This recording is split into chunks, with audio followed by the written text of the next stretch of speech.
kami dalam acara Bina Iman Dewasa, Orang Tua, dan Lansia. Kali ini kami mengambil tema Yesus Sang Roti Hidup. Dan di sini telah hadir Ibu Leni dan narasumber kita, Romo Albertus Hendaryono. Silakan Bu Leni.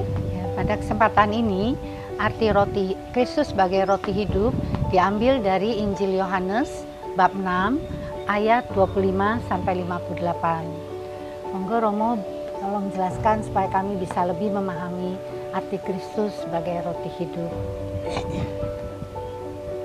Iya, terima kasih bahwa tema yang dibahas adalah roti hidup.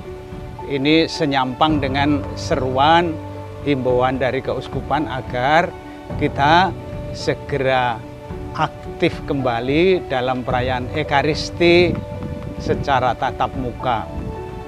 Memang online memberi keenakan ya, bangun tidur langsung setel televisi, tetapi itu kan menyebabkan kita tidak bisa hadir secara penuh, apalagi bisa menghayati Ekaristi secara lebih baik.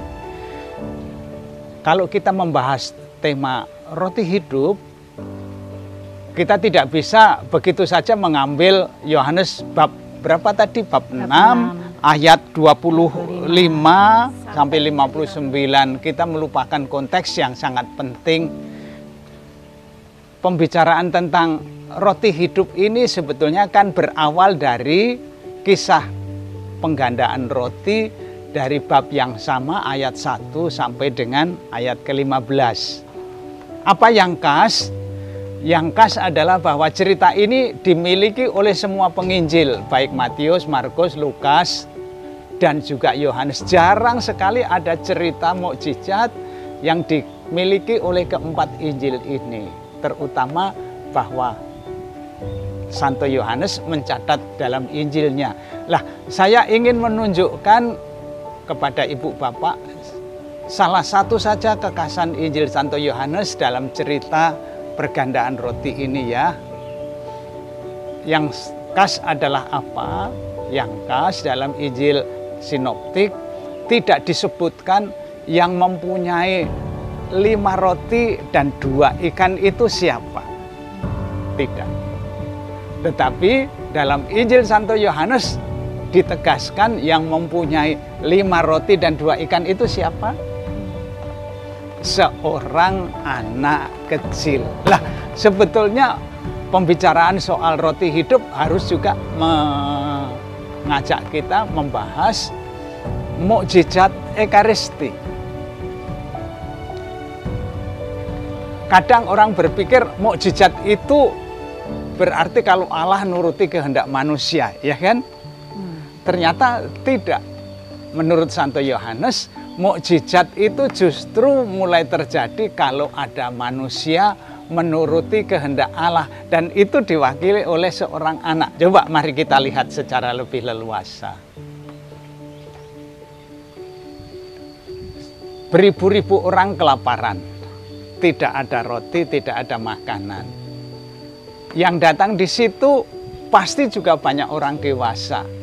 Tetapi kenapa yang merelakan 5 rotinya dan 2 ikannya justru seorang anak?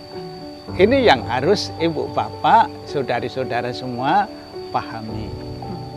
Seorang anak, pasti kalau Ibu Bapak tahu, Ibu Bapak kalau menyiapkan bekal untuk anak-anak, anak-anak membawa bekal untuk dirinya sendiri atau untuk ibu guru atau teman-temannya? Diri sendiri ya. Lah, ini menggambarkan cara berpikir kita bahwa kita seringkali berpikir kepada diri kita sendiri. Pokoknya aku. Ini justru diceritakan secara berbeda oleh Santo Yohanes. Seorang anak yang biasanya hanya memikirkan diri sendiri, sekarang rela memberikan rotinya kepada orang lain. Inilah awal mukjizat. Maka mukjizat Ekaristi itu rasanya harus dipahami bahwa apa saja yang direlakan oleh kita semua diserahkan kepada Tuhan Dan inilah yang akan menjadi mukjizat. Nah, dalam pertemuan lingkungan, aku membawa nasinya ya, aku membawa sayurnya ya, lalu dari pihak lain, aku cuma mempunyai ikan goreng ini, tetapi kalau semuanya dikumpulkan brek, apakah kekurangan makanan? Tidak. Itulah mukjizat. Kalau ada orang yang rela menuruti kehendak Tuhan, maka awal mukjizat itu begitu. Nah, roti hidup itu harus bersumber dari mukjizat Ekaristi ini. Kerelaan kita itu, lalu Tuhan bahkan meneguhkan di dalam peristiwa yang seperti itu, kalau rezeki kerelaan dari kita-kita saja menghidupkan orang banyak, apalagi kalau itu kerelaan dari Tuhan. Tuhanlah yang memberikan dirinya. Wow. Itu luar biasa. Roti hidup. Bahkan kalau kita mau menulis, bukan hanya sekedar roti hidup pakai huruf besar, roti hidup R besar, H besar, tetapi perlu kita tambahkan di depannya sang roti hidup. Kenapa? Kalau kerelaan manusia saja menghidupi orang lain, apalagi kerelaan Tuhan. Nah, begitu Ibu. Terima kasih penjelasan Romo. Kemudian ini Romo di ayat 56 di bab yang sama dituliskan, maksud Yesus mengatakan dagingku adalah benar-benar makanan dan darahku adalah benar-benar minuman, itu apa ya Romo? Bisa tolong dijelaskan. Iya. Kan ya jelas kan, ajaran gereja Katolik itu bahwa hosti dan anggur dalam konsekrasi memang betul-betul berubah menjadi tubuh dan darah Kristus. Betul. Jadi kalau kita sambut komuni, kita betul-betul menyambut Yesus sendiri.